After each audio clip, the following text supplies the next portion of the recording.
I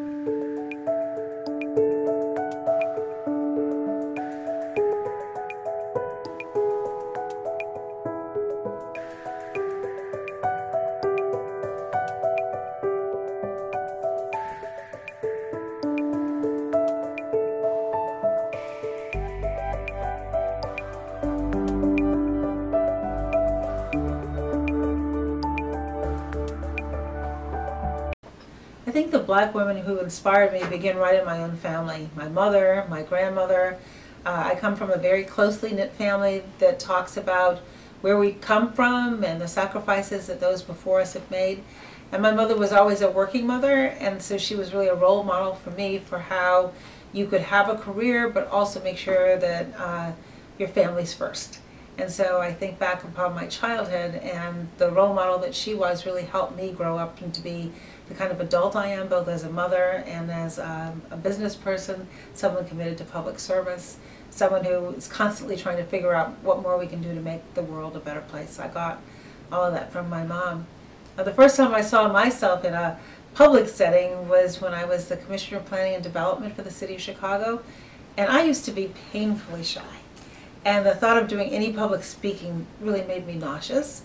And when I took that job, nobody told me I had to do public speaking. And so the first time I did it, I was so nervous. And fortunately, the press didn't cover it. But then I started finding myself in settings where the press was there. And I had to force myself to even look at the articles in the beginning because I was always so worried about how I was going to look. And then the more I practiced and the harder I worked, the more comfortable I became.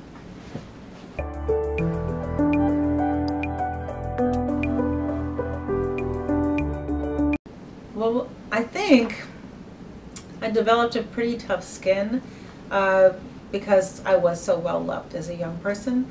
And when people told me I couldn't do something, it just made me all the more stubborn. It began, for example, with my high school guidance counselor who told me I wasn't going to get in my first choice of schools. And I thought, well, I'll show him. And when I did, I remember going back in his office and putting down those acceptance letters on his desk. But when I got to college, I wondered, did I belong? And it's because he put those kind of seeds of doubt in my mind. And it took me about a year of getting really good grades to realize, wait a minute, I actually do belong here. And I think that early experience prepared me for what I encountered with those microaggressions. And I just tried to keep working harder and keep my head down and not let it kind of get to my soul, which can happen easily. And I also had a good circle of friends who I was able to confide in and discovered that many of them were experiencing the same thing.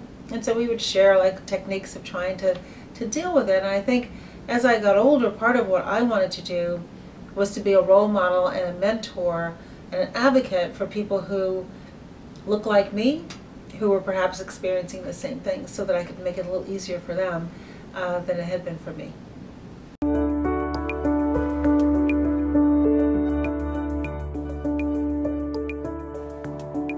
Well, first of all, it's very hard.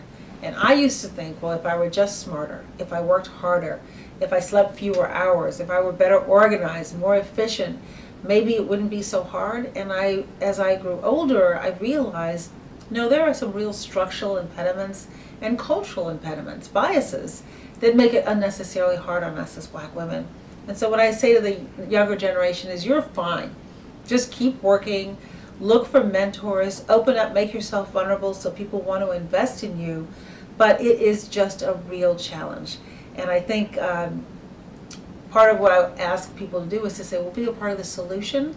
And if you're in a position to say, this is what I'm going through, and this is what you're doing as an employer that makes my life harder, then you're going to make it easier for those who follow in your footsteps. And if you're not in a position to advocate for yourself, well, then that's what we're here for. That's what the United States of Women, in a sense, is all about, is that we want to be the advocate for those who don't have a voice, for the voiceless.